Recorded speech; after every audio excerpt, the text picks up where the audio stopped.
Hindi siya umiiyak kapag napapagod. Mas takot siyang maubusan ng lakas kaysa maubusan ng luha. Sa bawat umagang nagigising si Lori, sa maliit na kwarto niya sa abroad, una niyang hinahawakan ng cellphone, hindi para mag-check ng oras, kundi para siguraduhin may mensahe mula sa bahay.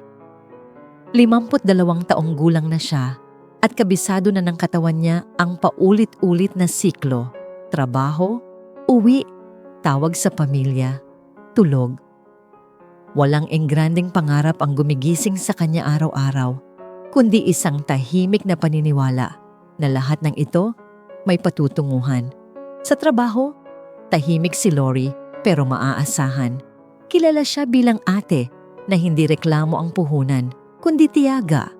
Kapag break time may balita, hindi siya sumasabay sa tsismisan. Mas pinipili niyang magbilang ng sahod sa isip. Magkano ang mapupunta sa matrikula ni Ella? Magkano ang maitatabi para sa kondo? Sa maliit na notebook na laging nasa bag niya, may listahan siya ng bayarin at pangarap.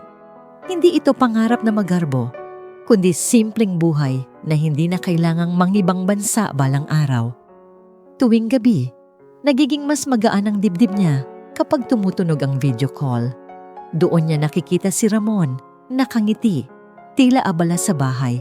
Minsan may hawak na walis, minsan may hawak na resibo. "Ako na bahala dito," madalas sabihin ng asawa. Sabay turo sa likod niya na parang ipinapakita ang maayos na mundo. Ikinukwento ni Ramon ang kondo sa Maynila na para bang personal niyang anak, kung paano niya pinaayos ang gripo, kung paano raw naghahanap ng uupa. Sa bawat salitang iyon, mas lalo pang tumitibay ang tiwala ni Lori. Nakikita rin niya sa screen ang mga anak. Si Marco, panganay, tahimik na nakikinig. Halatang may iniisip na mas malalim kaysa sa simpleng kamusta. Minsan ikinukwento nito ang mga interview na hindi natutuloy. Ang pakiramdam na parang napag-iiwanan. Si Ella naman, kabaligtaran. Puno ng kwento tungkol sa exams, projects at pangarap na makapagtapos ng maayos. Kapag nagsasalita si Ella, laging may ngiti si Lori dahil doon niya nakikita ang malinaw na dahilan kung bakit siya nandyan. Ang condominium ang madalas niyang balikan sa isip kapag sumasakit ang likod niya sa trabaho. Para kay Lori, hindi iyon simpleng property. Iyon ang pisikal na anyo ng lahat ng taon na wala siya sa mga birthday, sa mga simpleng hapunan, sa mga yakap. Kapag sinasabi niyang investment, ang ibig niyang sabihin ay seguridad. Isang lugar na magbibigay ng kita, katahimikan, at pakiramdam na hindi na sayang ang lahat. Sa isip niya, doon sila tatanda ni Ramon. Walang utang, walang kaba. May mga gabing tahimik ang kwarto niya at doon pumapasok ang pagod. Hindi dramatic, hindi umaatungal. Isang bigat lang sa dibdib na parang tanong na hindi niya binibigkas. Hanggang kailan? Pero mabilis niya ring tinatabunan iyon ng panalangin at pag-iisip sa pamilya. Sinasabi niya sa sarili na normal lang mapagod, normal lang malungkot kapag mag-isa. Ang mahalaga, buo pa rin sila. Sa bawat pagtulog, hawak niya ang paniniwalang sapat na ang tiwala at pagmamahal para manatiling buo ang isang pamilya kahit magkakalayo. Hindi niya alam na sa likod ng mga ngiti sa screen, may mga detalye ng hindi tugma. Sa ngayon, mas pinipili niyang maniwala dahil para kay Lori, ang pagdududa ay luho na hindi niya kayang bayaran. May mga tanong na hindi naman sinisigaw ng isip pero paulit-ulit na kumakatok sa dibdib. Sa isang video call, nabanggit ni Lori ang pangalan ni Aling Perla nang parang wala lang. Simple, diretsong tanong kung kumusta na ang caretaker ng kondo. Napansin niya ang bahagyang pagkaputol ng nangiti ni Ramon, isang iglap na parang may hinahanap na sagot sa hangin. Ayos lang yon, huwag mo nang isipin. Mabilis nitong sagot, sabay ilipat ng usapan sa ibang bagay. Hindi siya nagtanong pa, pero may naiwan na bakas ng pagtataka sa isip niya. Hindi naman agad naging duda. Sanay si Lori na may mga bagay na hindi agad nasasagot. lalo na kapag abala ang asawa sa bahay. Pero may mga araw na hindi sumasagot si Ramon sa tawag at kapag sumagot man, halatang nagmamadali. May mga mensahe siyang ipinapadala sa umaga na sinasagot na lang sa gabi. Minsan isang salita lang, minsan emoji. Baka pagod lang. Paulit-ulit niyang bulong sa sarili. Parang panalangin na inuulit para hindi mabasag ang katahimikan. Isang gabi, humiling siya ng litrato ng kondo. Hindi para mag-inspeksyon, kundi para lang maramdaman na totoo ang lahat. Gusto ko lang makita ulit. Sabi niya, may halong lambing. Ngumiti si Ramon sa screen, sabay sabing, "Next time, medyo magulo pa kasi." Walang galit sa tono nito, pero may pag-iwas na hindi niya maipaliwanag. Pinili niyang ngumiti rin, kahit may bahagyang kirot sa dibdib na parang tanong na hindi niya gustong sagutin. Sa mga susunod na linggo, napansin niya ang kaibahan ng mga anak. Si Ella masigla pa rin kausap ang ama. Laging may kwento, laging may tawa. Kapag naririnig ni Lori ang boses ng bunso, gumagaan ang pakiramdam niya. Parang may katiyakang buo pa rin ang mundo nila. Pero si Marco, tahimik. Madalas nakatingin lang sa screen, nakikinig, hindi masyadong nagsasalita. Isang beses, matapos ang tawag, sinabi nitong, "Ma, parang busy lagi si Papa." Hindi sinagot ni Lori. Ngumiti lang siya. Pero may tumama sa dibdib niyang hindi niya inaasahan. May mga gabi na nakahiga siya sa kama, nakatitig sa kisame. Iniisip kung kailan nagsimulang maging ganito ang pakiramdam. Wala namang malinaw na ebidensya, wala namang direktang kasinungalingan. Pero may mga maliliit na puwang, mga sandaling dapat puno ng paliwanag, pero tinatakpan ng katahimikan. Kapag naiisip niya iyon, agad niyang tinatabunan ng luhika. Matagal na silang mag-asawa, marami na silang napagdaanan. Hindi basta-basta nasisira ang tiwala. Sa susunod na tawag, muling nabanggit ni Lori ang kondo, mas maingat ang tono. "Kamusta na yung mga inaayos?" Tanong niya. Napansin niya ang bahagyang pagtaas ng boses ni Ramon. Parang defensibo, parang may ipinagtatanggol kahit wala namang umaatake. "Sabi ko naman sa'yo, inaasikaso ko." Sagot nito, mas mabilis kaysa dati. Humingi ito ng paumanhin pagkatapos. Sinabing, "Stressed lang." Tinanggap ni Lori ang paliwanag. Kahit may bumigat sa dibdib niya, hindi niya alam kung kailan nagsimula ang kaba. Hindi ito malakas, hindi nakakapanlumo. Parang mahinang ugong lang na hindi mo mapatay. Sa trabaho, mas madalas siyang napapahinto. Mas madalas napapaisip sa gitna ng gawain. Kapag tinatanong siya ng mga kasamahan kung okay lang siya, sinasabi niyang oo, may ngiti pa. Sa loob-loob niya, pinipilit niyang panatilihin ang kapayapaan dahil iyon ang tanging sandata niya laban sa takot. Sa bawat gabi, inuulit niya sa sarili na pagod lang siya, na normal lang ang ganitong pakiramdam kapag malayo sa pamilya, na hindi lahat ng katahimikan ay may tinatagong kasinungalingan. Pero kahit gaano niya pigilan, may bahagi ng puso niyang nagbabantay na hindi pa handang maniwala, pero hindi na rin ganap na panatag. At doon, sa pagitan ng tiwala at pagdududa, nagsimulang mabuo ang unang bitak. May mga salitang paulit-ulit mong naririnig, hanggang sa mawalan na sila ng saysay. Mahina ang market. Kailangan pa ng konting renovation. May delay lang si agent. Sa una, tinatanggap iyon ni Lori na parang normal na paliwanag ng isang responsableng asawa. Pero habang tumatagal, napapansin niyang mas humahaba ang listahan ng dahilan kaysa sa mismong resulta. Parang bawat tanong niya ay may nakahandang sagot si Ramon, pero walang konkretong patunay na may nangyayari nga talaga. Dumating ang mga mensaheng humihingi ng dagdag na pondo, para raw sa pintura, para sa tiles, para sa kung ano-anong kailangang palitan. Sa bawat padalang pera, may kasamang buntong hininga si Lori, pero pinipigilan niya ang sarili na magtanong ng sobra. Iniisip niyang mas mahalaga ang tiwala kaysa sa pera. Ngunit sa tuwing pinipindot niya ang send, may kurot sa dibdib niya na parang may ibinibigay siyang higit pa sa kaya niyang mawala. Sa trabaho, mas madalas siyang napapahinto. Hawak ang cellphone. Nagbibilang hindi lang ng pera kundi ng pasensya. Isang gabi, pagkatapos ng mahabang shift, biglang nagsalita si Marcos sa video call.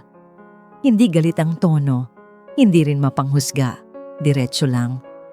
Ma, sigurado ka bang totoo lahat sinasabi ni Papa?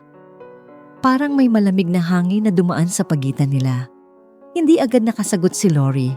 Ngumiti lang siya, pilit na pinagaan ang usapan. Anak, huwag kang mag-isip ng ganyan, sabi niya. Kahit sa loob-loob niya ay may bahaging natamaan. Simula noon, mas naging mapagmasid si Lori sa bawat tawag. Napansin niyang kapag usapang kondo na, nag-iiba ang boses ni Ramon. Minsan masyadong mabilis, minsan masyadong matigas. Kapag nagtatanong siya ng detalye, may bahid ng iritasyon ang sagot. Hindi ba ako ang bahala?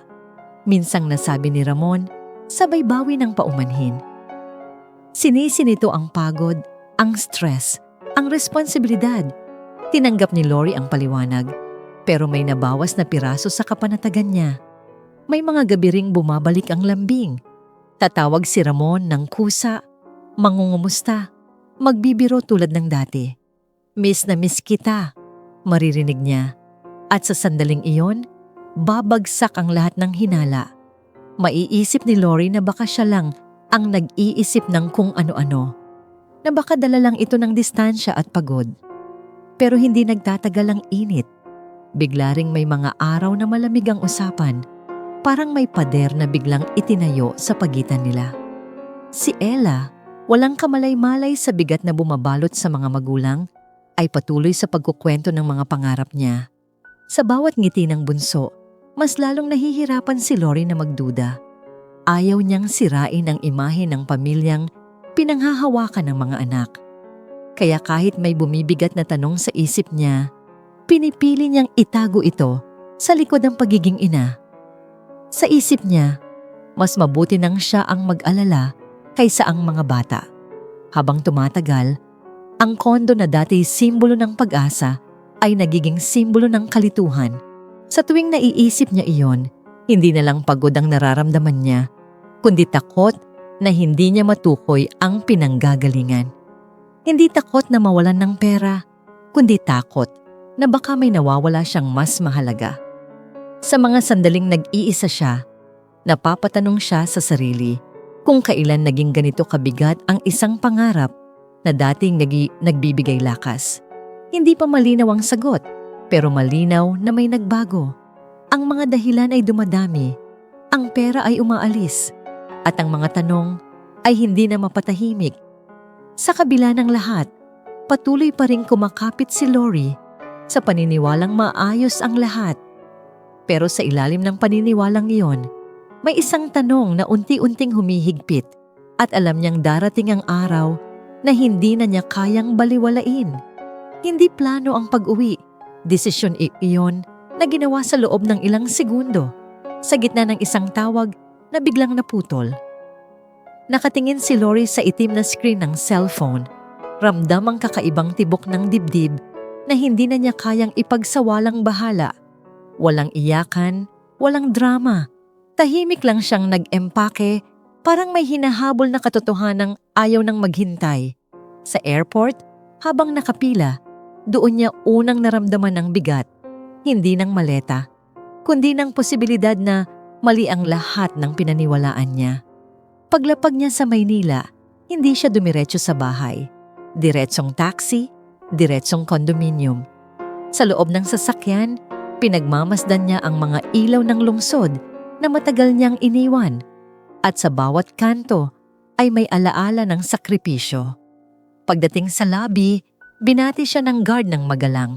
Pero may bahagyang pag-aalinlangan sa mata nito nang marinig ang apelyido niya. "Ah, asawa po kayo ni Sir Ramon?" Tanong ng guard. Parang kumpirmasyon. Tumango si Lori at doon niya narinig ang salitang hindi niya inaasahan. May kasama po kasi siya madalas.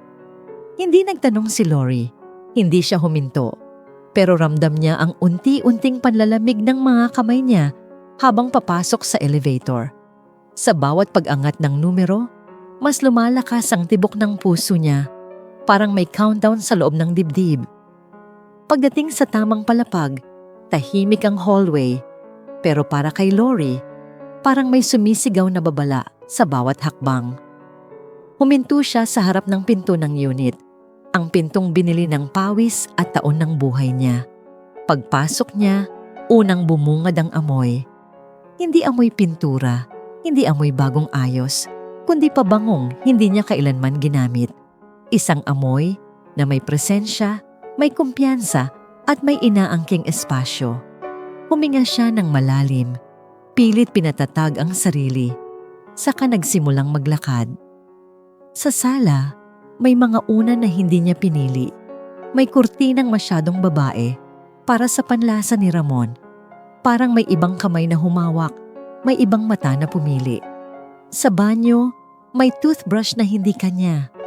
Sa kusina, may tasa na may lipstick mark na hindi niya kailanman isusuot. At sa tabi ng sofa, may tsinelas na halatang hindi kasya sa paa niya. Dahan-dahan siyang umupo. Parang natatakot na baka gumuho ang sahig kapag bumigay ang tuhod niya. Sa loob-loob niya, paulit-ulit ang tanong, gaano na katagal? Pumasok siya sa kwarto, ang lugar na akala niya'y magiging pahinga nila balang araw. Sa nightstand, may frame na nakaharap sa kama. Hindi niya agad hinawakan, pero alam na niya ang laman bago pa niya baligtarin. Doon, malinaw, walang palusot. Si Ramon, nakangiti, yakap ang isang mas batang babae. Hindi kuha sa tago, hindi aksidente. Kuha iyon ng taong walang takot na may mawawala. Parang may kumurot sa puso niya, pero walang luha. Galit muna, sakit mamaya. Nanlamig ang buong katawan ni Lori, mula ulo hanggang paa. Parang biglang tumahimik ang mundo, kahit naririnig pa rin niya ang sarili niyang paghinga. Ilang segundo siyang nakatayo roon, hawak ang frame, iniisip kung uupo ba siya o sisigaw. Pero wala siyang ginawa sa dalawa. Inilapag niya ang litrato pabalik sa mesa, inayos ang sarili sa salamin at tumingin sa sariling mata. Doon niya unang nakita ang babaeng hindi na pwedeng umatras. Hindi siya umalis. Hindi siya nag-walk out para magpakalayo-layo. Umupo siya sa gilid ng kama. Ang kama na hindi niya pinili para sa ganitong laban. Kinuha niya ang cellphone, hinanap ang pangalan ni Ramon at tumawag. Hindi nanginginig ang boses niya nang magsalita. "Nandito ako," sabi niya. Simple, diretso. At sa sandaling iyon, alam niyang wala nang atrasan. Ang katotohanang hinahanap niya ay papunta na sa kanya at handa na siyang harapin ito. Bumukas ang pinto ng unit ng sabay sa tunog ng mabilis na yabag sa hallway. At doon nagsimulang magbanggaan ang lahat ng inipon na kasinungalingan. Nakaupo si Lori sa gilid ng kama. Tuwid ang likod. Hawak ang cellphone na kanina pa nanginginig sa kamay niya. Hindi niya inangat ang ulo nang pumasok si Ramon. Hingalin, pawisan, halatang nagmamadali. "Anong ginagawa mo rito?" Iyon ang una nitong tanong. Hindi pag-aalala, kundi gulat na may halong takot. Doon pa lang, may bumagsak na sa dibdib ni Lori. Hindi pa siya nakakasagot nang muling bumukas ang pinto. Si Celine ang pumasok, may hawak na maliit na bag. Nakangiti pa, parang papasok sa sariling bahay. Nang makita niya si Lori, huminto ang nangiti sa labi niya na palitan ng pagkalito. "Sino siya?" Tanong ng babae, diretso kay Ramon. Walang agad na sagot ang lalaki. Nakatayo lang siya sa gitna ng dalawa, parang batang nahuli sa maling ginagawa. Tumayo si Lori at inilapag sa mesa ang isang sobre. Isa-isa niyang inilabas ang mga resibo, bank transfers at mga printout ng dates at amounts. "Ito yung renovation?" Tanong niya. Malamig ang boses pero malinaw ang bawat salita. Pinagdugtong-dugtong niya ang mga petsa, Ipinakita kung paano pa ulit-ulit ang padala pero walang progreso ang kondo. Tahimik si Celine, nakatingin sa mga papel habang si Ramon ay paulit-ulit na nagsasabing, "Magpapaliwanag ako." Dumating ang paliwanag na parang basag-basag na kwento. Inamin ni Ramon ang relasyon pero pilit niyang binabawasan ng bigat na nagkamali lang daw na hindi niya planong masaktan si Lori. "Akala ko maaayos ko," sabi niya, halos pakiusap ang tono. Hindi sumigaw si Lori, mas masakit ang paraan niya ng pagtitig. Parang sinusukat kung gaano kaliit ang lalaking minahal niya ng ilang dekada. Sa loob-loob niya, bawat salita ay parang kutsilyong dahan-dahang hinihiwa ang tiwala. Hindi na napigilan ni Celine ang sarili. Huminga siya ng malalim. Saka nagsalita. Nanginginig ang boses. Hindi niya sinabi na ganito pa rin kayo. Depensa niya. Sabay hawak sa tiyan. "Buntis ako." Parang may pumutok sa loob ng ulo ni Lori, pero walang tunog na lumabas. Biglang lumiit ang kwarto at ang hangin ay parang naubos. Umupo si Lori, hindi dahil mahina siya, kundi dahil kailangan niyang kontrolin ang sarili. Ang salitang buntis ay paulit-ulit na umuugong sa tenga niya. Binabasag ang mga alaala ng pagsasama nila ni Ramon. Nakita niya sa isang iglap ang lahat ng gabing mag-isa siya sa abroad. Ang mga tawag na napuputol, ang mga paliwanag na tinanggap niya ng buong tiwala. Hindi siya umiyak. Mas pinili niyang lunukin ang sakit, kahit ramdam niyang may nababasag sa loob. Sinubukan pang lumapit ni Ramon, pero umatras si Lori. "Huwag," sabi niya, mahina pero may bigat. Sa sandaling iyon, malinaw sa kanya ang lahat. Hindi siya ang pinili, hindi ang mga taon, hindi ang pamilya, hindi ang mga sakripisyo. Ang lalaking kaharap niya ay may ibang mundo na, at siya ay bisita na lang sa sariling pangarap. At habang nakatayo siya roon, alam niyang ito ang sandaling natalo siya, hindi dahil mahina siya, kundi dahil pinili niyang magtiwala. Hindi na niya kilala ang bahay na binuksan niya gamit ang sariling susi. Sa unang hakbang pa lang ni Lori sa loob, parang may malamig na hangin na sumalubong sa kanya, hindi dahil sa bukas na bintana, kundi dahil sa bigat na naiwan sa bawat sulok. Ang mga dingding na dating saksi sa tawanan at simpleng kwentuhan ay parang tahimik na ngayon, nagmamasid, naghihintay. Inilapag niya ang bag sa sahig at napaupo sa sofa. Pakiramdam niya'y bisita siya sa sariling buhay. Wala nang sigla ang bawat piraso ng muebles. Lahat may bahid ng tanong na walang sagot. Si Ella ang unang lumapit sa kanya. Namumula ang mata ng bunso. Pilit tinatago ang luha habang nagsasalita. "Baka naman may misunderstanding lang," sabi nito. Halos pabulong. Parang takot na baka marinig ng katotohanan ang mismong pagtatanggol niya. Hinawakan ni Lori ang kamay ng anak. Ramdam ang panginginig. Mas masakit kaysa galit ang makita ang batang pilit pinoprotektahan, ang imaheng unti-unti nang gumuho. Hindi niya alam kung paano ipapaliwanag na minsan, kahit mahal mo, may mga kasinungalingang hindi na kayang ipagkibit balikat. Sa kabilang sulok ng bahay, tahimik si Marco. Nakatayo lang siya sa may pinto ng kusina. Nakasandal, nakapamulsa ang mga kamay. Walang luha, walang sigaw. Pero ramdam ni Lori ang bigat ng galit na pinipigil ng panganay.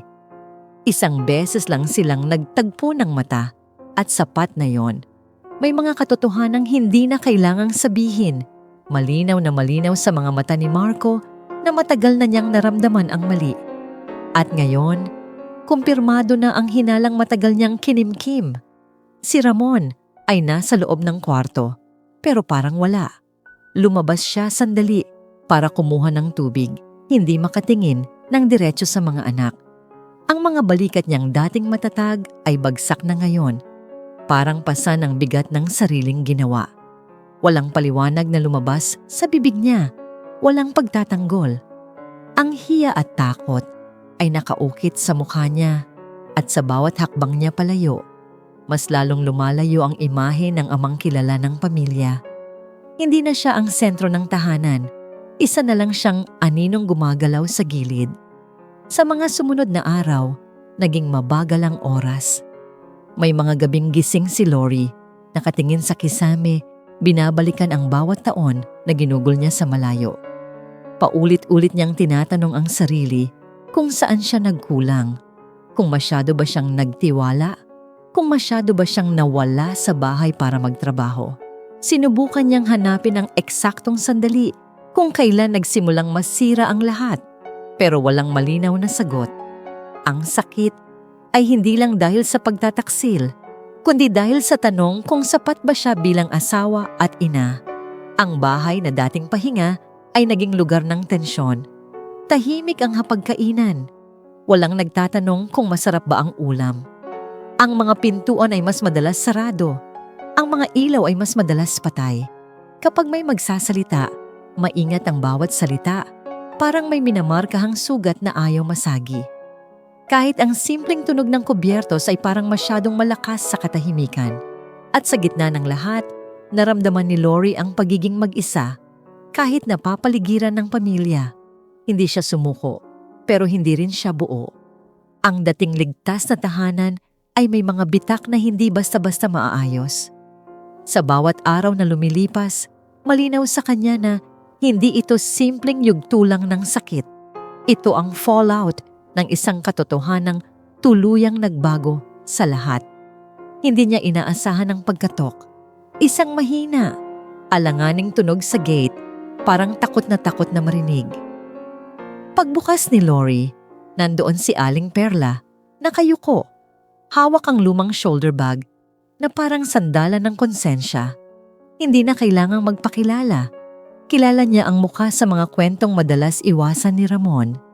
"Ma'am, pasensya na po." Bungad ng matanda. Nanginginig ang boses. Doon pa lang, alam ni Lori na hindi na ito simpleng pakikipag-usap. Umupo sila sa sala, sa parehong sofa, kung saan ilang gabi lang ang nakalipas ay halos hindi siya makahinga sa bigat ng sakit. Mabagal magsalita si Aling Perla. Pinipili ang bawat salita na parang may kapalit na panganib. Ikinuwento niya kung paano madalas dalhin ni Ramon ang isang babae sa kondo. Kung paano siya pinagbantaan na mawawalan ng trabaho kapag nagsalita. May mga petsa siyang binanggit, mga oras, mga detalye na eksaktong tumutugma sa mga araw na busy raw si Ramon. Habang nagsasalita ang matanda, unti-unting nararamdaman ni Lori ang kakaibang pakiramdam, hindi ginhawa, kundi linaw. Sa unang pagkakataon, mula nang gumuho ang mundo niya, may isang bagay na tumigil sa loob ng isip niya. Ang paulit-ulit na tanong kung siya ba ang may mali. Hindi siya baliw, hindi siya nag-iimbento. May ebidensya ang bawat kutob, may mukha ang bawat duda. Nang ilabas ni Aling Perla ang ilang litrato at lumang text message na hindi niya kailanman nabura, doon tuluyang nagbago ang tibok ng puso ni Lori. Ang sakit ay nandoon pa rin, pero may kasama na itong direksyon. Kinabukasan, inilabas ni Lori ang lahat ng papeles ng kondo. Mga kontrata, resibo, bank statements. Nakalatag ang mga ito sa mesa na parang puzzle ng sariling buhay. Isa-isa niyang binasa, kinumpara ang mga petsa, kinuwenta ang mga halagang ipinadala niya. May mga desisyong ginawa siya noon na basta niya lang ipinagkatiwala. Hindi dahil tanga siya, kundi dahil mahal niya. Ngayon, sa parehong mga papel na yon, nakita niya hindi lang ang panloloko, kundi ang kapangyarihang matagal niyang ibinigay sa maling kamay. Sa gitna ng pagsusuri, dumaan si Marco. Hindi siya nagsalita agad, pero nakita ni Lori kung paano huminto ang anak. Tiningnan ang mesa at saka siya tiningnan. "Ma," sabi nito, mababa ang boses. "Kung anong kailangan mo, nandito lang ako." Walang yakap, walang mahabang usapan, pero sapat na iyon. Sa simpleng presensyang yon, naramdaman ni Lori na hindi siya nag-iisa. Ang bigat na matagal niyang pasan ay bahagyang gumaan. Habang lumalalim ang gabi, mas luminaw ang isip niya. Ang luha na dati Basta na lang bumabagsak ay napalitan ng tahimik na paghinga. Hindi pa nawawala ang sakit, pero hindi na ito nakakahilo. Nagsimula siyang maglista, hindi ng reklamo, kundi ng susunod na hakbang. Ano ang kontrolado niya? Ano ang hindi? Ano ang dapat tapusin? At ano ang hindi na dapat balikan? Sa salamin, nakita niya ang sariling mukha. Pagod, may bakas ng luha, pero may kakaibang tigas sa mata.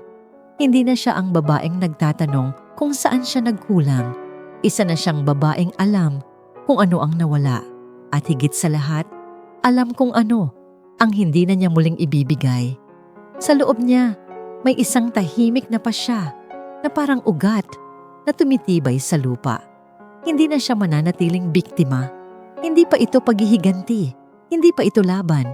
Isa pa lang itong sandali ng pagbangon, ng pag-angkin muli sa sarili. Ngunit malinaw kay Lori, mula sa gabing iyon, hindi na siya basta tatanggap ng sakit nang walang laban. Ang susunod na kabanata ng buhay niya ay hindi na isusulat ng iba. Siya na mismo ang hahawak ng panulat. Hindi sumigaw ang desisyon ni Lori. Bumulong lang ito, dahan-dahan, pero may bigat. Sa isang umaga, habang nagtitimpla siya ng kape sa kusina, nakalatag sa mesa ang mga papel ng condominium. Walang galit sa kilos niya, walang pagmamadali. Isa-isa niyang inayos ang mga dokumento. Parang inaayos din niya ang mga piraso ng sarili niyang matagal nang nagkalat. Sa bawat papel na binabasa niya, mas lumilinaw kung gaano kalaking bahagi ng buhay niya ang basta na lang niyang ipinagkatiwala. Tahimik siyang lumabas ng bahay para asikasuhin ang mga legal na detalye. Hindi niya sinabi kahit kanino kung saan siya pupunta, kahit kay Marco. Sa isang maliit na kafe, kinausap niya ang abogado ng kaibigan niya sa abroad sa pamamagitan ng video call. Hindi siya umiiyak. Hindi rin siya nagrereklamo. Gusto ko lang malaman ang options ko. Sabi niya, diretso. Parang usapang negosyo lang. Habang ipinapaliwanag ng abogado ang posibleng hakbang, nakikinig si Lori hindi bilang asawang nasaktan, kundi bilang babaeng gustong bumawi ng kontrol. Sa bahay pinili niyang maging kalmado. Nagluluto pa rin siya. Nagtatanong kung kumain na ang mga anak at inaasikaso ang araw-araw na gawain. Para sa mata ng iba, parang tinanggap na lang niya ang nangyari. Hindi na siya nagtatanong. Hindi na rin siya nagbabanggit ng kondo o ng nakaraan. Sa katahimikang yon, akala ni Ramon ay unti-unting humuhupa ang galit. Nakahinga siya ng kaunti. Inisip na baka face lang ang lahat. Dahan-dahang bumabalik ang kumpiyansa ni Ramon. Mas madalas na siyang lumalabas ng bahay. Mas bihira ang pag-iwas sa tingin ni Lori. Isang gabi, sinubukan niyang kausapin si Lori tungkol sa pag-aayos ng pamilya. Mag-uusap pa tayo, sabi niya. Parang may karapatan pang mangako. Hindi siya sinagot ni Lori. Ngumiti lang siya ng bahagya. Sa isip ni Ramon, iyon ay senyales ng pag-asa. Hindi niya alam na ang katahimikan ay hindi palaging pagsuko. Samantala, mas nagiging visible si Celine. Hindi na siya nagtatago sa gilid ng mundo ni Ramon. May mga tawag na hindi na tinatago. May mga planong hayagang pinag-uusapan. Naniniwala siyang papalapit na siya sa buhay na ipinangako sa kanya. Isang lalaking malaya. Isang pamilyang hindi na komplikado. Sa bawat hakbang niya palapit, mas nagiging kampante siya. Mas naniniwalang panalo na ang laban. Hindi niya napapansin ang mga galaw sa likod ng katahimikan. Sa loob ng silid, madalas umupo si Lori sa harap ng laptop, tahimik na nagbabasa, nagsusulat, nagtatala. Hindi ito mga liham ng sama ng loob, kundi mga listahan ng hakbang. Sino ang may access? Sino ang may karapatan? Ano ang dapat baguhin? Sa bawat maliit na detalye, mas nararamdaman niyang bumabalik ang lakas na akala niya'y nawala. Ang galit na dating nag-uudyok ng luha ay napalitan ng malinaw na pag-iisip. Napapansin ni Marco ang pagbabago. Hindi siya nagtatanong, pero ramdam niya ang kakaibang sigla sa ina. Hindi masaya, pero matatag. Minsan, Nadatnan niya si Lori na nakatingin sa mga papeles. Seryoso ang mukha. Nagtagpo ang mga mata nila at sa unang pagkakataon, matapos ang lahat, tumango si Lori. Isang simpleng kilos pero may ibig sabihin may ginagawa siya at may patutunguhan. Sa likod ng katahimikan, dahan-dahang binubuo ni Lori ang kontrol na matagal niyang ibinigay. Hindi ito paghihiganti na puno ng sigaw at iskandalo. Isa itong maingat na pagbawi, hakbang-hakbang, papel sa papel, desisyon sa desisyon. At habang ang iba ay nagiging kampante, hindi nila alam na ang babaeng akala nila'y nasaktan at tumahimik ay unti-unti nang humahawak muli sa direksyon ng kwento. Isang direksyong hindi na niya bibitawan. Tumunog ang cellphone ni Ramon habang nasa gitna siya ng isang ordinaryong hapon at ang boses ni Lori sa kabilang linya ay walang bakas ng galit. Mas nakakatakot iyon. "Pumunta ka sa kondo," sabi niya. Diretso? Parang may hinihinging pirma sa isang papeles na hindi na mababago. Kailangan na nating pag-usapan ang final decision. Walang paliwanag, walang emosyon. Sa sandaling iyon, may gumalaw sa dibdib ni Ramon, isang kaba na hindi niya pinansin dahil sanay siyang umaasa na maaayos ang lahat sa huli. Pagdating niya sa condominium, tahimik ang lobby, pero pakiramdam niya ay masyadong mali ang katahimikan. Hindi na siya binati ng guard gaya ng dati. May distansya na sa tingin, may pormalidad na hindi niya agad napansin. Sa pag-akyat niya sa unit, bumibilis ang tibok ng puso niya, pero pilit niyang inaayos ang mukha. Sinasabing kontrolado pa rin niya ang sitwasyon. Pagbukas ng pinto, nandoon si Lori, nakatayo sa gitna ng sala, kalmado. Hawak ang isang folder. Walang bakas ng sakit sa mukha, puro linaw. "Umupo ka," sabi ni Lori. Walang pakiusap sa tono. Hindi siya naghintay ng sagot. Binuksan niya ang folder at inilapag sa mesa ang mga dokumento. Mga papeles na pamilyar kay Ramon, pero ngayon ay may ibang dating. "Nailipat ko na ulit sa pangalan ko ang legal control ng unit," sabi niya. Parang nag-aanunsyo lang ng simpleng desisyon. Napakunot noo si Ramon, kinuha ang isa sa mga papel, binasa, saka muling binasa. Doon lang niya naramdaman ang unang tunay na pagyanig. Hindi mo pwedeng basta. Nagsimula siya, pero itinaas ni Lori ang kamay. Hindi para patahimikin siya, kundi para ipaalala na tapos na ang oras ng paliwanag. "Tapos na yon," sagot niya, kalmado pa rin. "Wala nang access dito na hindi dumadaan sa akin." Walang sigawan, walang pagbabangayan, pero bawat salita ay parang sinasara ang isang pinto. Sa loob-loob ni Ramon, naghahanap siya ng butas, ng paraan para maibalik ang dating kontrol. Mas lalo siyang nagulat nang marinig ang kasunod. "Aalis ka na sa kondo," sabi ni Lori, diretso. "Hindi ngayon, hindi bukas, ngayon." Napatingin si Ramon sa paligid, parang biglang nagbago ang anyo ng unit. "Lori, pag-usapan natin to," sabi niya. Mas mababa ang boses, may bahid ng takot. Pero hindi na siya tinignan ng babae. Nakatingin si Lori sa bintana, parang may inaabangan. At doon bumukas muli ang pinto. Si Aling Perla ang pumasok. Hawak ang cellphone at ilang printed messages. Nanginginig ang kamay ng matanda, pero matatag ang loob. "Ito po," sabi niya. Inilapag ang mga mensahe sa mesa. Mga chat na dati itinago niya sa takot. Mga utos, mga babala, mga kasinungalingan. Sa bawat linyang binabasa ni Ramon, mas lumiliit ang mundo niya. Hindi na ito usapin ng paliwanag, ebidensya na ito. Ramdam ni Ramon ang unti-unting pag-ikot ng sitwasyon. Ang mga salitang dati sandata niya ay wala ng bisa. Gusto niyang magalit, gusto niyang sumigaw, pero wala siyang mahawakan. Nakatingin siya kay Lori, umaasang may makikitang kahinaan, luha, kahit konting pag-aalinlangan. Pero ang nakita niya ay isang babaeng matagal nang nagdesisyon at hindi na naghihintay ng pahintulot. Sa unang pagkakataon, malinaw kay Ramon na wala na siyang hawak. Ang kondo na akala niya'y kanlungan ay hindi na kanya. Ang katahimikan ni Lori ay hindi pagsuko, kundi pag-angkin.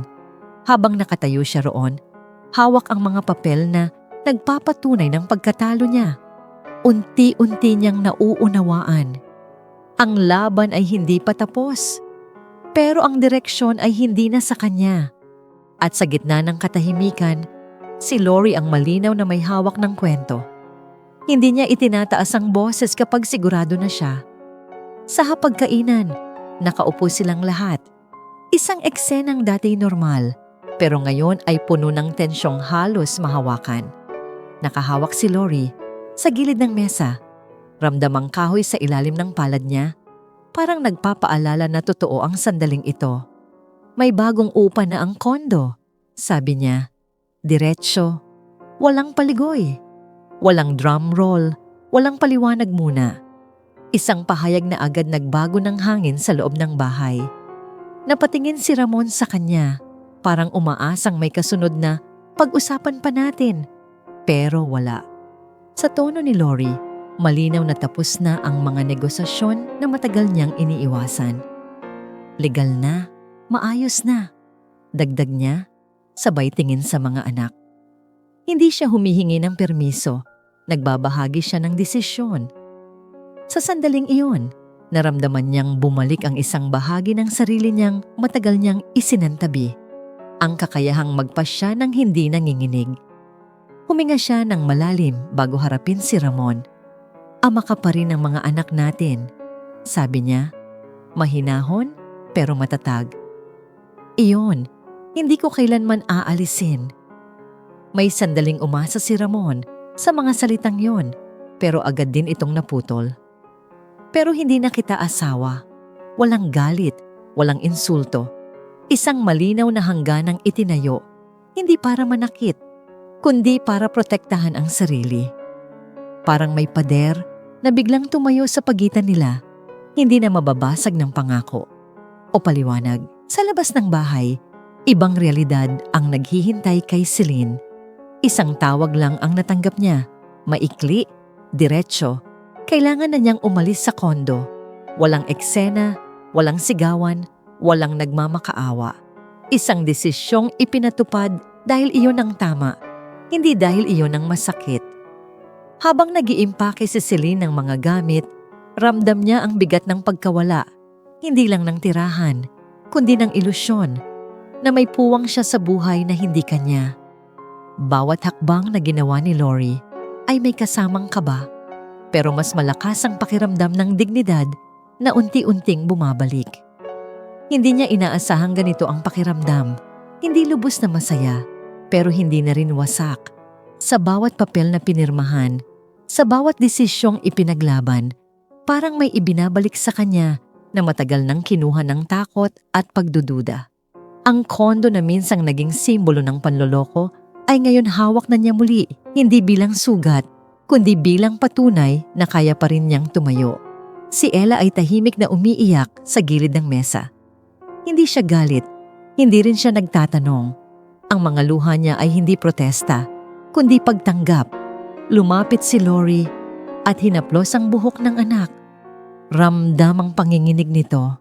Ma-okay lang, sabi ni Ella sa pagitan ng hikbi. At sa simpleng salitang iyon, alam ni Lori na may sugat na hindi niya kayang pagalingin agad. Pero may espasyong gumaling balang araw. Si Marco ay nakaupo lang, tahimik, pero tuwid ang likod. Sa mata niya, walang sisihan, may pag-unawa. Hindi man niya sinabi, ramdam ni Lori ang suporta ng panganay. Isang uri ng suporta na hindi kailangan ng yakap o salita. Isang presensyang nagsasabing, tama ang ginagawa mo. At sa sandaling iyon, mas naging matatag ang loob niya. Ang dating investment ay hindi na lang usapin ng pera. Isa na itong simbolo ng pagbawi ng sarili, ng kakayahang magsabi ng hindi, ng lakas, para tapusin ang hindi na dapat ituloy. Habang nakaupo si Lori sa sala kinagabihan, hawak ang susi ng kondo. Hindi siya ngumiti dahil panalo siya.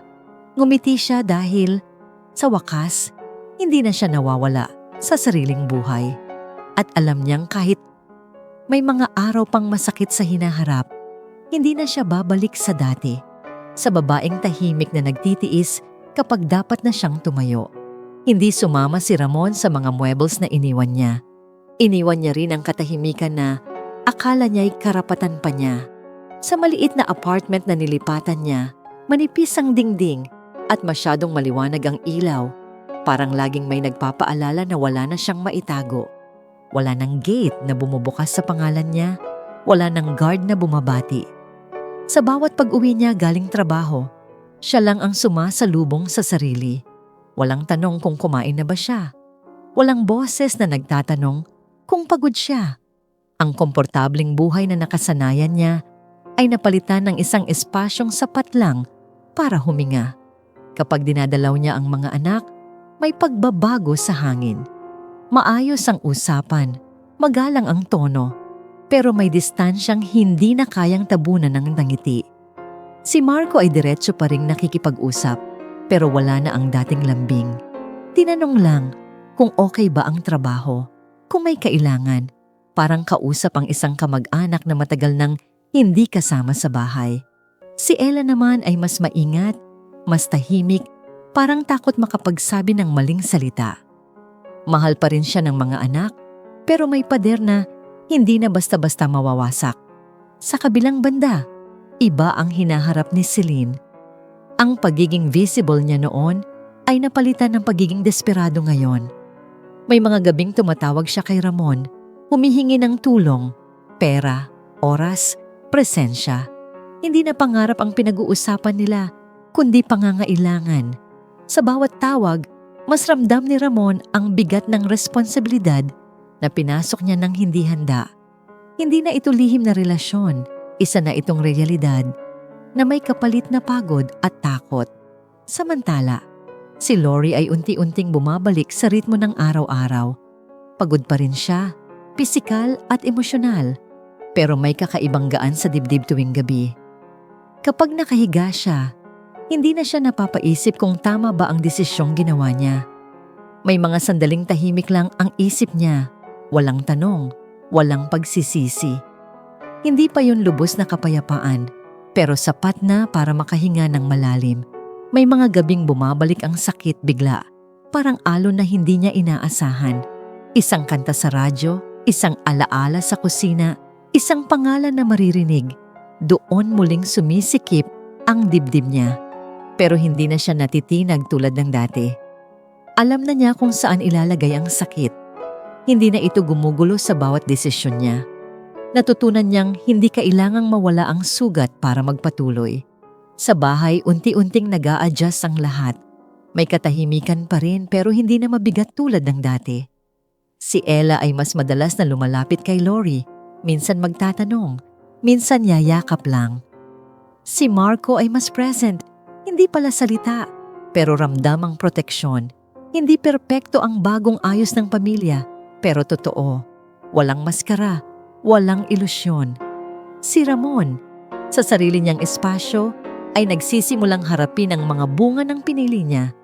Hindi ito bigla ang karma na puno ng drama, kundi dahan-dahang pag-unawa sa nawala. Sa bawat gabing mag-isa, mas malinaw sa kanya ang halaga ng mga bagay na binaliwala niya noon. Ang respeto ng mga anak, ang tiwala ng asawa, ang tahanang akala niya'y laging nandyan. Ngayon, lahat iyon ay alaala na lang. Ang bawat isa ay nagsisimulang mamuhay sa bagong anyo ng katotohanan. Walang malinaw na panalo, walang ganap na talo. May mga sugat na bukas pa, may mga tanong na hindi pa nasasagot. Pero sa gitna ng lahat, may paggalaw. At sa mundong binuo muli mula sa mga piraso ng pagkakamali at katotohanan, unti-unting natututo silang lahat na mabuhay hindi ayon sa dati, kundi ayon sa kung ano na lang ang totoo ngayon. Hindi siya handa sa pag-uusap, pero dumating ito nang hindi na niya maiiwasan. Nakatayo si Lori sa may bintana ng sala. Hawak ang tasa ng kape na matagal nang lumamig. Nang marinig niyang pumasok si Ramon, Walang galit sa hangin. Walang tensyon na sumasabog. Ibang uri ng bigat ang naroon. Mas tahimik, mas totoo. Pwede ba tayong mag-usap? Tanong ni Ramon. Mababa ang boses, parang unang beses na humihingi ng pahintulot. Tumango si Lori, hindi dahil handa na siya, kundi dahil alam niyang kailangan na. Umupo sila sa magkabilang dulo ng mesa, may pagitan na hindi lang pisikal. Matagal bago nagsalita si Ramon, parang hinahanap ang tamang salita sa loob ng sariling dibdib. Matagal na akong may nararamdamang kulang, sabi niya sa wakas, nakayuko. Hindi niya sinisi si Lori, hindi rin niya ipinagtanggol ang sarili. Ikinuwento niya kung paano unti-unting nawala ang kumpiyansa niya, kung paano niya hinanap ang pakiramdam na buo siya sa maling paraan. Sa bawat salitang lumalabas sa bibig niya, mas nagiging malinaw na ang pagtataksil ay hindi isang biglaang desisyon, kundi resulta ng kahinaang matagal niyang tinakasan. Tahimik na nakinig si Lori, hindi dahil wala na siyang galit, kundi dahil may bago siyang naririnig. Hindi ito paghingi ng tawad na naghahanap ng kapatawaran, kundi pag-amin na matagal nang iniiwasan. Sa unang pagkakataon, nakita niya si Ramon hindi bilang asawa, kundi bilang isang taong may sariling sugat. Doon niya unti-unting naunawaan na ang nangyari ay hindi dahil may kulang sa kanya. Hindi dahil hindi siya sapat, hindi dahil masyado siyang nawala sa trabaho. Ang ugat ng lahat ay ang kahinaan ni Ramon, isang bagay na wala siyang kontrol. Sa labas ng usapan, may sarili ring pagninilay si Marco. Isang gabi, mag-isa siyang nakaupo sa balkonahe, iniisip ang lahat ng narinig at nakita. May mga tanong pa rin sa isip niya. Bakit? Kailan? Paano? Pero unti-unti niyang tinatanggap na hindi lahat ng sagot ay magpapagaan. May mga katotohanang kailangan lang tanggapin kahit masakit. At sa pagtanggap na yon, may kakaibang uri ng paglaya. Hindi niya kailangang ayusin ang lahat. Sapat nang alam niya ang totoo. Para kay Ella, mas mabagal ang proseso. May mga araw na galit siya. May mga gabing umiiyak siya mag-isa. Pero dahan-dahan, natutunan niyang mahalin ang ama nang hindi binubura ang katotohanan. Hindi niya kinailangang magpanggap na walang nangyari para magpatuloy. Sa bawat pagbisita ni Ramon, mas maingat siya, mas totoo. Ang pagmamahal niya ay hindi na bulag. Ito ay may hangganan, may kamalayan, at may proteksyon para sa sarili.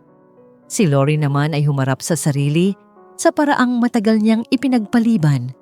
Sa mga tahimik na gabi, hinayaan niyang magsabay-sabay ang galit, awa at pagod. Hindi niya itinulak palayo ang alinman sa mga damdaming yon. Pinakinggan niya ang galit dahil may pinanggagalingan ito.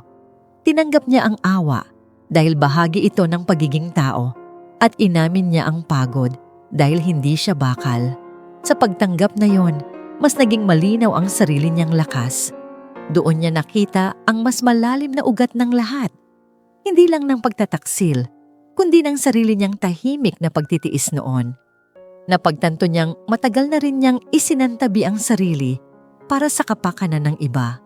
At bagamat hindi niya pinagsisihan ang pagmamahal na ibinigay niya, malinaw na sa kanya ngayon ang hangganan.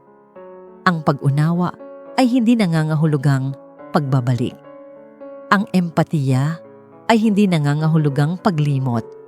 Sa pagtatapos ng gabing iyon, walang yakapan, walang pangakong babawiin ang nakaraan. Pero may linaw, may mga sugat na hindi na kailangang kalikutin para lang masabing naghilom. At sa linaw na yon, naramdaman ni Lori ang isang mahalagang bagay. Hindi niya kailangang manalo o maghiganti para maging buo. Sapat nang alam niya ang totoo. At sapat nang pinili niyang huwag nang ilagay muli ang sarili sa lugar na minsan na siyang sinira. Hindi na siya kinabahan sa pagpunta. Habang binubuksan ni Lori ang pinto ng maliit na kafe na napagkasunduan nilang tagpuan, wala na ang panginginig na dati niyang nararamdaman tuwing kaharap si Ramon. May amoy ng bagong timplang kape sa hangin, may mahinang ingay ng kutsarang tumatama sa tasa. At sa gitna ng lahat, may isang mesa sa sulok kung saan naghihintay ang lalaking minsan niyang tinawag na asawa. Hindi ito eksenang puno ng galit. Ito'y eksenang puno ng wakas. Nakatayo si Ramon nang makita siya. Parang hindi alam kung uupo ba o lalapit. May bakas ng pagod sa mukha niya, mga matang halatang ilang gabi nang kulang sa tulog. Umupo sila sa magkabilang panig ng mesa. May pagitan na hindi na kailangang punuin. Walang nagmadali magsalita. Sa katahimikan, ramdam ang bigat ng lahat ng taon, ng lahat ng salitang hindi sinabi sa tamang oras. Nauna si Lori. Hindi niya inihanda ang sarili sa eksaktong sasabihin dahil matagal na itong nakahanda sa loob niya. Matagal kitang pinili, sabi niya. Mahinahon, diretso ang tingin. Hindi dahil perpekto ka, kundi dahil naniwala ako sa atin. Walang sigaw sa boses niya, pero bawat salita ay may bigat ng alaala. Mga tao ng paghihintay, ng pagtitiis, ng pagbibigay. Hindi siya naglista ng kasalanan. Hindi niya kailangang gawin iyon. Alam nilang dalawa kung ano ang nawala. Tahimik na nakinig si Ramon at sa unang pagkakataon, hindi niya sinubukang ipagtanggol ang sarili. Nang magsalita siya, wala nang palusot, wala nang salitang paikot. Inamin niya ang lahat, ang mga kasinungalingan, ang mga oras na pinili niyang manahimik kaysa maging tapat. Akala ko kaya kong itago, sabi niya. Mababa ang boses. Akala ko hindi ako mawawala. Doon niya unang tinanggap na hindi lang tiwala ang nawala sa kanya, kundi isang buong buhay na hindi na maibabalik. May sandaling pareho silang tumahimik. Sa mata ni Ramon, may luha na hindi niya pinunasan. Sa mata ni Lori, may luha rin. Hindi dahil umaasa pa siya, kundi dahil totoo ang sakit. Sa sandaling iyon, malinaw na pareho silang may nawala. Hindi ito laban na may panalo at talo. Isa itong pagtatapos na may kapalit sa magkabilang panig. At sa gitna ng katahimikan, may pag-unawang hindi na kailangang ipaliwanag. Huminga ng malalim si Lori, saka tumayo. Hindi siya humingi ng tawad. Hindi rin siya nagbigay. Hindi iyon ang dahilan ng pagpunta niya. Hindi na ako galit, sabi niya, dahan-dahan. Pero hindi rin ako babalik. Ang mga salitang yon ay hindi parusa. Ito'y hangganan. Isang linya na matagal na niyang tinutunan sa isip at puso. Tumayo rin si Ramon, parang may gustong sabihin pero hindi na niya itinuloy.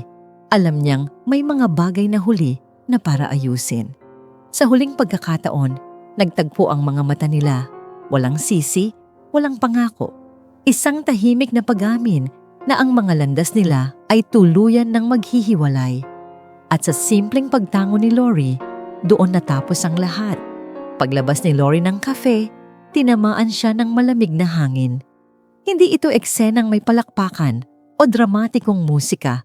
Pero sa loob niya, may kakaibang gaan. Hindi dahil nawala ang sakit, kundi dahil hindi na niya ito bit-bit mag-isa. Sa bawat hakbang palayo, naramdaman niyang mas magaan ang dibdib niya kaysa sa unang beses niyang humarap sa katotohanan. Ang paghaharap na yon ay hindi pagsabog, kundi malinaw na pagtatapos. Walang sigaw, walang sumbatan, walang hulingabol. Isa lamang itong sandali ng pagpili. At sa pagkakataong yon, pinili ni Lori ang sarili niya.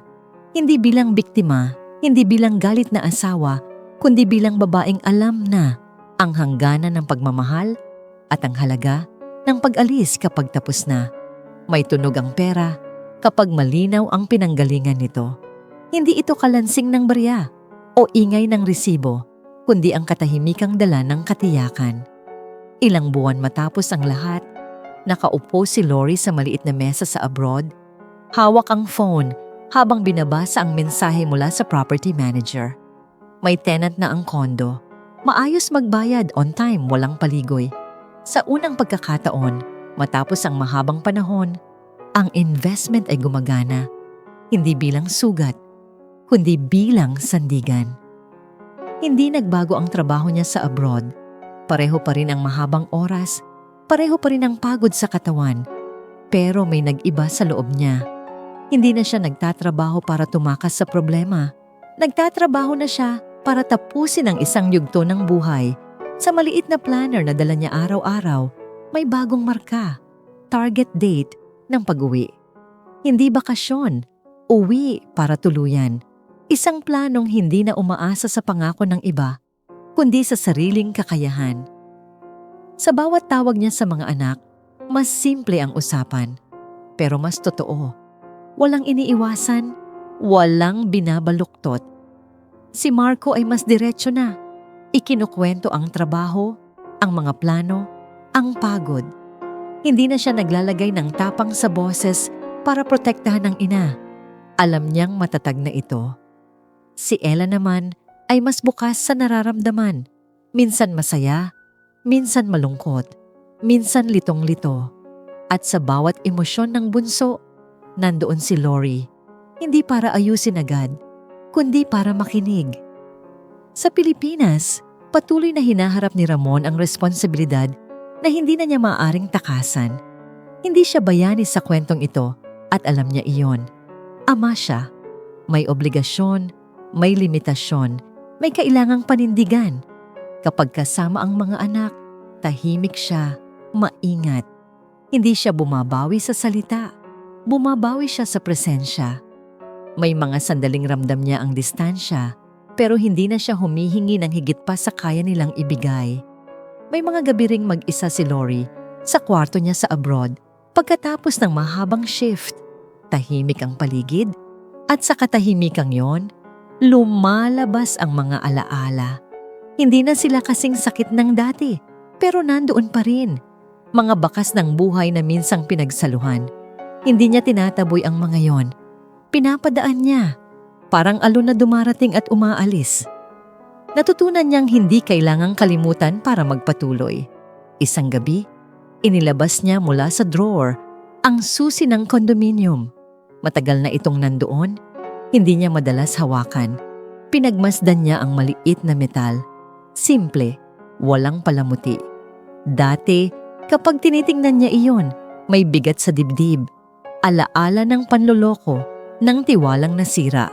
Ngayon, iba na ang pakiramdam.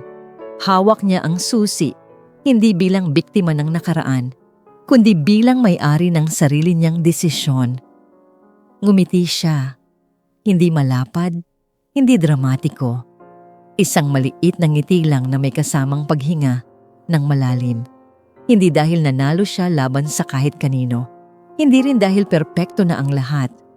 Ngumiti siya dahil buo pa rin ang sarili niya matapos ang lahat ng nangyari. May mga bahagi mang nabago, may mga sugat mang hindi na mawawala. Nandoon pa rin ang core niya, matatag, malinaw, at hindi na handang maglihim para lang mapanatili ang anyo ng pamilya. Sa huli, ang kondo ay naging higit pa sa puhunan. Naging simbolo ito ng pag-angkin muli sa sarili, ng kakayahang pumili, umalis, at magpatuloy nang hindi kinakaladkad ang galit. At habang isinara ni Lori ang drawer at humiga para matulog, alam niyang hindi na babalik ang dating buhay. Pero hindi rin niya yon hinahanap. Ang hinaharap niya ngayon ay hindi perpekto, pero totoo. At sa isang mundong minsan siyang nilinlang, sapat na yon, sapat. At dito nagtatapos ang ating kwento. Pero hindi dito nagtatapos ang mga kwentong may kurot sa puso. Kung nakarelate ka, nasaktan o natauhan, i-like mo na ito, i-share sa mga kaibigan at mag-comment ng inyong opinyon. Gusto naming marinig ang saloobin mo at huwag kalimutang mag-subscribe para sa mas marami pang kwento ng pagmamahalan, pighati at pag-asa. Dito lang sa Minsan sa Isang Pag-ibig, Pinoy Love Stories.